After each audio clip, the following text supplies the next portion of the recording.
मित्रों, भगवान श्री कृष्ण देवी सत्यभामा से कहते हैं कि मनुष्य जैसा कर्म करेगा उसे वैसा ही फल प्राप्त होगा। यह कहावत हम सबने एक बार नहीं बल्कि बहुत बार अपने जीवन में सुनी होगी, लेकिन क्या सच में आप दिल से मानते हैं कि अच्छे कर्मों का फल अच्छा ही होता है? मित्रों, आप सभी के मन में अंदर से कोई स्पष्ट उत्तर नहीं आ रहा होगा, क्योंकि हम अपने आसपास ऐसे बहुत से लोगों को देखते हैं जो जीवन भर अच्छे कर्म करते रहते हैं, लेकिन इसके बावजूद उन्हें अच्छे फल प्राप्त नहीं हो पाते। आपने कभी देखा होगा, अगर एक नौजवान कड़ी मेहनत करता है किसी परीक्षा में पास होने के लिए, लेकिन उस परीक्षा के परिणाम में उसे निराशा ही हाथ लगती है। यह सुनकर देवी सत्यभामा ने भगवान श्री कृष्ण से प्रश्न किया, प्रभु, क्या सच में अच्छे कर्मों का फल अच्छा ही मिलता है? फिर क्यों कई बार अच्छे लोगों को दुखों का सामना करना पड़ता है? भगवान श्री कृष्ण मुस्कुराते हुए बोले, देवी, कर्मों का फल तत्काल नहीं मिलता। जिस प्रकार कोई किसान बीज बोता है तो उसे तुरंत फसल नहीं मिलती, उसी प्रकार कर्मों का फल भी समय के अनुसार मिलता है। फिर देवी सत्यभामा ने कहा, प्रभु, लेकिन यदि कोई व्यक्ति जीवन भर अच्छे कर्म करता है और उसे जीवन भर दुख ही मिलता है, तो क्या यह न्याय है? श्री कृष्ण बोले, देवी, हम केवल इस जन्म के कर्मों को देखते हैं, लेकिन हर आत्मा के कई जन्म होते हैं। पिछले जन्मों के बुरे कर्म भी हमारे वर्तमान जीवन में दुख के रूप में सामने आते हैं। जो व्यक्ति धैर्य पूर्वक अच्छे कर्म करता रहता है उसे निश्चित रूप से शुभ फल प्राप्त होता है। देवी सत्यभामा ने फिर पूछा, प्रभु, इसका अर्थ यह हुआ कि हमें बिना फल की चिंता किए कर्म करते रहना चाहिए? मित्रों, भगवान श्री कृष्ण बोले, हाँ देवी, जो व्यक्ति फल की इच्छा के बिना कर्म करता है वही सच्चा कर्मयोगी है। अच्छे कर्म कभी व्यर्थ नहीं जाते, वे उचित समय पर अवश्य फल देते हैं। मित्रों, किसी भी कार्य को आरंभ करते समय हमें बिना फल की चिंता किए अच्छे कर्म करते रहना चाहिए, क्योंकि सही किसी ने कहा है, ईश्वर के न्याय में देर हो सकती है लेकिन ईश्वर के न्याय में अंधेर नहीं। दर्शकों, आज मैं आपको एक कथा सुनाने जा रहा हूँ। इस कथा को जरा ध्यान से सुनिए और साथ ही अगर चैनल पर नए हैं तो दिव्य कृष्ण ज्ञान चैनल को सब्सक्राइब कर लीजिए। तो चलिए कथा आरंभ करते। एक समय की बात है, हरिहरपुर गांव में, जहां विकास और कमलेश नाम के दो भाई रहते थे। गांव के सभी लोग जानते थे कि दोनों सगे भाई थे, लेकिन उनके बीच भाईचारे जैसा प्रेम बिल्कुल नहीं था। विकास बड़ा था और बहुत ही चालाक तथा चतुर दिमाग वाला व्यक्ति था। उसने अपनी चालाकी से कमलेश के हिस्से की खेती बाड़ी की जमीन पर कब्जा कर लिया था। इस कारण कमलेश का परिवार गरीबी और तंगी में अपना जीवन व्यतीत कर रहा था। उसकी पत्नी अक्सर बीमार रहती थी, लेकिन उसके पास इतना भी धन नहीं था कि वह उसकी दवा दारू करा सके। कमलेश बहुत ही शांत और सरल स्वभाव का व्यक्ति था। वह कभी किसी का बुरा नहीं सोचता था। फिर भी उसके मन में यह सवाल बार बार उठता था कि जब मैं हमेशा अच्छे कर्म करता हूँ, किसी का बुरा नहीं चाहता, तो मेरे साथ ऐसा क्यों होता है? मेरी पत्नी बीमार क्यों रहती है? हमारे पास 2 वक्त के खाने तक के पैसे नहीं होते। दूसरी ओर विकास, जो हर समय चालाकी और दूसरों के साथ कपट करता था, वह हमेशा ऐशो आराम की जिंदगी जी रहा था। कमलेश के मन में यह संदेह गहराने लगा कि शायद अच्छे कर्मों का फल अच्छा नहीं मिलता, बल्कि बुरे कर्म करने वालों को ही सुख प्राप्त होता है। गांव से कुछ दूर एक योगी अपनी कुटिया बनाकर रहते थे। जब भी वह योगी भिक्षा मांगने गांव में आते तो हमेशा एक ही बात कहते, जो तूने किया वह तेरे हिस्से और जो मैंने किया वह मेरे हिस्से। कमलेश इस बात का अर्थ कभी नहीं समझ पाया। एक दिन जब कमलेश गहरे सोच में डूबा हुआ था, तभी उसके कानों में योगी के वही शब्द पड़े, जो तूने किया वह तेरे हिस्से और जो मैंने किया वह मेरे हिस्से। यह सुनकर कमलेश क्रोध से भर गया। उसने गुस्से में योगी से कहा, हे योगी, आप हमेशा यही बात दोहराते रहते हैं जिसका कोई अर्थ समझ नहीं आता। अगर आपकी बात सच होती तो मेरे अच्छे कर्मों का अच्छा फल मुझे क्यों नहीं मिला? मेरी पत्नी बीमार क्यों रहती है? हमारे पास 2 वक्त की रोटी तक के पैसे नहीं होते। योगी ने शांत स्वर में कहा, बेटा, ऐसा लगता है कि कठिनाइयों ने तुम्हारी सोच पर गहरा प्रभाव डाला है। जीवन की कठिन परिस्थितियों ने तुम्हारे मन को विचलित कर दिया है। संध्या समय कुछ फल लेकर मेरी कुटिया में आना, तब मैं तुम्हारे सभी सवालों का उत्तर दूंगा। इतना कहकर योगी अपने भिक्षा पात्र के साथ आगे बढ़ गए। संध्या समय कमलेश ने कुछ फल खरीदे और योगी की कुटिया की ओर निकल पड़ा। रास्ता गांव से दूर और शांत था। चलते चलते कमलेश को अपार शांति का अनुभव हो रहा था। रास्ते में कुछ लंगूर और बंदर दिखाई दिए। कमलेश के मन में आया कि वह उन जानवरों को कुछ फल खिला दे, लेकिन फिर उसने सोचा कि अगर उसने फल बांट तो योगी के पास खाली हाथ पहुंचने पर उसे अपने सवालों के जवाब नहीं मिलेंगे। इसलिए उसने उन फलों को बचाते हुए योगी की कुटिया तक का सफर पूरा किया। जैसे ही वह कुटिया में पहुंचा, योगी मुस्कुराते हुए बोले, अगर मन में था तो यह फल खिला क्यों नहीं दिया? बंदरों की यह बात सुनकर कमलेश आश्चर्यचकित रह गया। योगी को कैसे पता चल गया कि उसके मन में बंदरों को फल खिलाने की इच्छा उठी थी। उसने जिज्ञासावश पूछा, है यो आपको कैसे जानत हुआ कि मैं इन बंदरों को फल खिलाना चाहता था? योगी ने मुस्कुराते हुए शांत स्वर में कहा, यह जानना महत्वपूर्ण नहीं है कि मुझे कैसे पता चला हम योगी हैं। मन की गहराइयों को पढ़ने में सक्षम है, लेकिन अधिक महत्वपूर्ण बात यह समझना है कि जैसे बछड़ा हजारों गायों के बीच अपनी मां को खोज लेता है, वैसे ही कर्म अपने कता को खोज ही लेता है। यह कहकर योगी ने कमलेश के हाथ से फल लिए और बंदरों को ना शुरू कर दिया। कमलेश अभी भी इस बात का अर्थ समझ नहीं पाया। उसने हाथ जोड़कर कहा, है योगी, मैं आपकी बात का अर्थ नहीं समझ सका, कृपया मुझे इसका अर्थ विस्तार से समझाएं। योगी ने गंभीर स्वर में कहा, बेटा, मनुष्य को सदैव यही लगता है कि वही सब कुछ करता है, लेकिन सच्चाई यह है कि कर्म स्वयं अपना कर्ता खोजता है। यदि तुम किसी कर्म को करने योग्य हो तो वह कर्म तुम्हें अवश्य खोज लेगा। इसलिए कर्म पर ध्यान मत दो, अपनी योग्यता पर ध्यान दो। जब तुम योग्य बन जाओगे तो तुम्हारे लिए बनाया गया मुख्य कर्म स्वयं तुम्हारे पास आ जाएगा। योगी ने उदाहरण देते हुए कहा, इन बंदरों को देखो, इन्होंने छोटे छोटे कर्म करते हुए पेड़ों पर चढ़ना सीखा, छलांग लगाना सीखा और आखिरकार वे मुंह तक पहुंच गए। अब देखो, इनका भोजन खुद इनके पास आ गया। इसी प्रकार तुम भी छोटे छोटे कर्म करके अपनी योग्यता बढ़ाओ। जब तुम योग्य बन जाओगे तो बड़े लक्ष्य तुम्हें स्वयं प्राप्त हो जाएंगे। कमलेश ने सिर झुकाकर कहा, है योगी, मैं अब समझ गया कि योग्यता महत्वपूर्ण है, लेकिन क्या यह भी सच है कि दूसरों के कर्म हमें प्रभावित कर सकते हैं? योगी ने गंभीर स्वर में कहा, बिल्कुल बेटा, यदि तुम योग्य नहीं हो तो दूसरों के कर्म तुम्हें प्रभावित करेंगे। तुम्हारी पत्नी कई दिनों से बीमार है और तुम सोचते हो कि यह तुम्हारे बुरे कर्मों का फल है, लेकिन हो सकता है कि तुम्हारी पत्नी के कर्म ही उसके रोग का कारण हो। तुम स्वयं अच्छे कर्म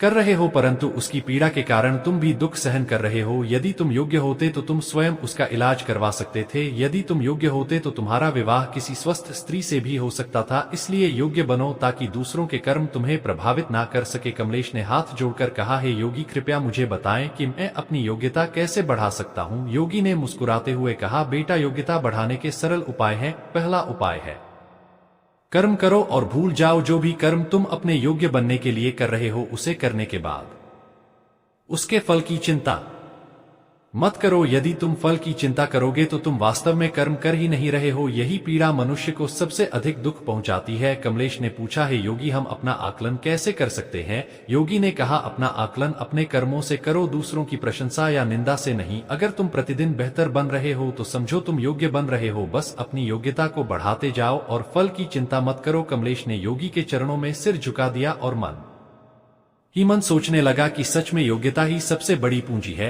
उसने निश्चय किया कि अब वह अपने कर्मों पर ध्यान देगा, फल की चिंता छोड़ देगा और स्वयं को योग्य बनाने के मार्ग पर आगे बढ़ेगा। योगी ने आगे उत्तर दिया, बेटा, जब भी तुम कोई काम पूरा करते हो तो अपने आप से यह प्रश्न करो कि क्या तुमने वह कार्य पूरे मन और ध्यान से किया है या तुम्हारे विचार इधर उधर भटक रहे थे। इस तरह तुम अपनी योग्यता का मूल्यांकन कर सकते हो। जितना ध्यान से तुम कोई भी कार्य करोगे उतनी ही तुम्हारी योग्यता बढ़ेगी। लेकिन अगर तुम किसी कार्य को बस पूरा करने के लिए करोगे तो वह का पूरा तो हो जाएगा, मगर उसकी वास्तविक ऊर्जा तुम्हारे जीवन को प्रभावित नहीं कर पाएगी। कमलेश ने पूछा, योगी, जब हम कोई काम करते हैं तो हमारा मन तरह तरह की बातों में उलझ जाता है, उसे एक ही काम पर टिकाए रखने का उपाय क्या है? योगी ने मुस्कुरा कर कहा, बेटा, जब तुम किसी काम में अपना प्रेम, निष्ठा और भाव डाल देते हो तो तुम्हारे विचार स्वाभाविक रूप से उसी कार्य पर केंद्रित हो जाते हैं। अगर तुम अपने कर्म में पूरी भावना के साथ समर्पित हो जाओ तो तुम्हारा मन इधर उधर भटकने की बजाय उसी कर्म में डूब जाएगा। योगी ने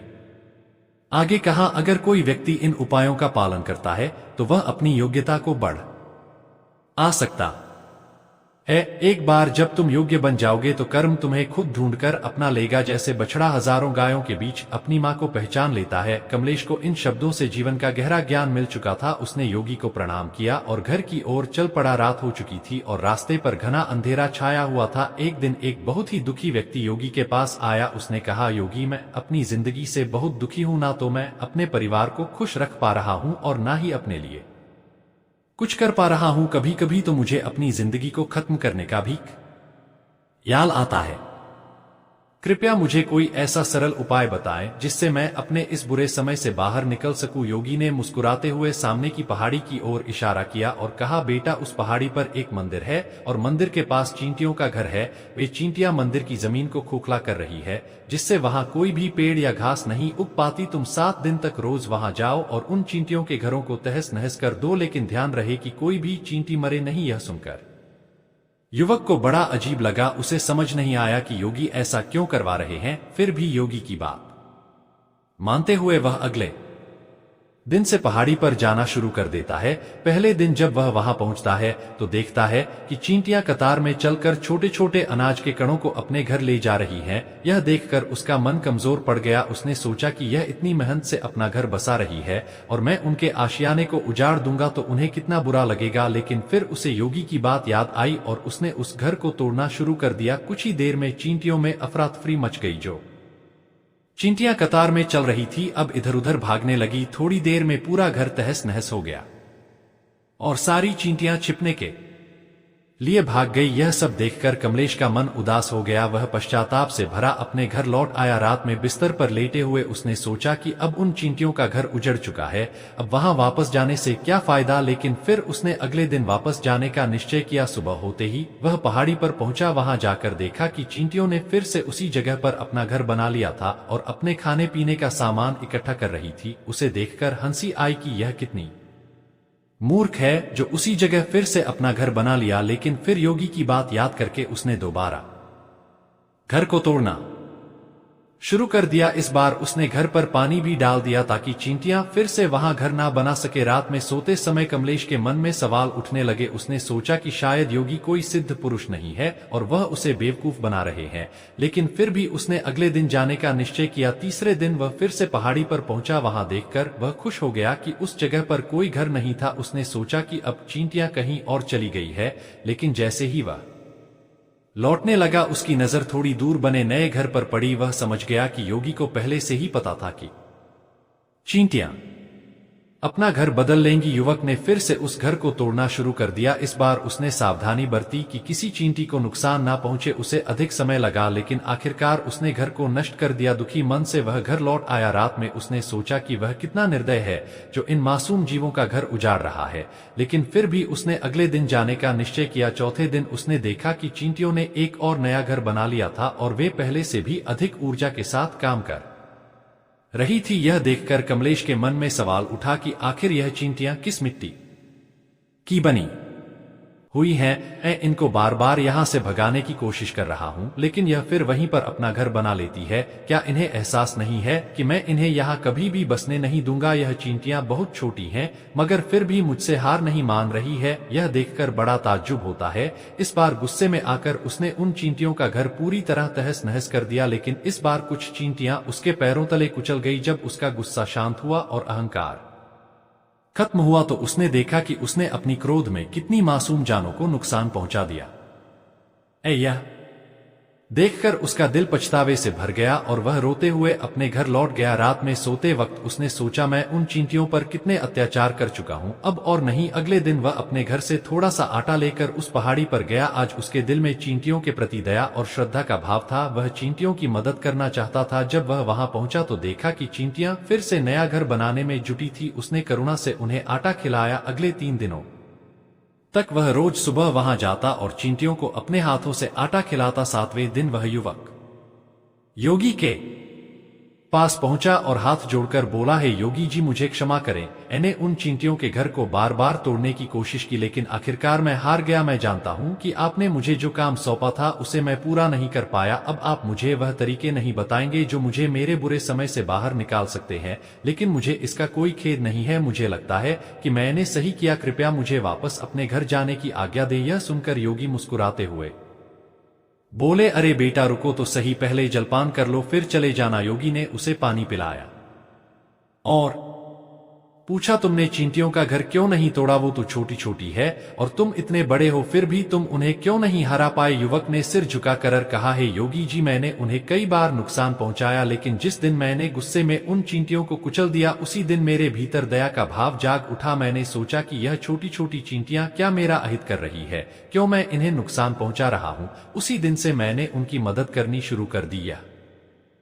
सुनकर योगी मुस्कुराए और बोले, यही तो तुम्हें सिखाने के लिए मैंने तुम हैं वहां भेजा था। पहली सीख यह है कि चाहे कितनी भी बार विफलता मिले, हमें कभी हार नहीं माननी चाहिए। जीवन कर्मशील का नाम है। जो चींटियां तुमसे इतनी छोटी हैं, उन्होंने तुम्हें यह सिखाया कि हार मानना कमजोरी है, लेकिन हम इंसान थोड़ी सी असफलता से टूट जाते हैं। उन्होंने आगे कहा, दूसरी सीख यह है कि जब बुरा समय आता है तो हमें लगता है कि यह समय कभी नहीं जाएगा। मित्रों, श्री कृष्ण ने भगवत गीता में स्पष्ट कहा है कि मनुष्य का अधिकार केवल कर्म करने में है, लेकिन फल की इच्छा पर नहीं। श्री कृष्ण कहते हैं, हर व्यक्ति को निष्काम भाव से कर्म करना चाहिए, क्योंकि जैसा कर्म किया जाता है वैसा ही फल मिलता है। अच्छे कर्म करने वाले को सुख, सम्मान और शांति प्राप्त होती है, जबकि बुरे कर्म करने वाले को दुख और कष्ट भोगने पड़ते हैं। मित्रों, गरुड़ पुराण में भी कर्म के सिद्धांत को विस्तार से बताया गया है। इसके अनुसार मनुष्य के जीवन के प्रत्येक कार्य का हिसाब यमलोक में रखा जाता है।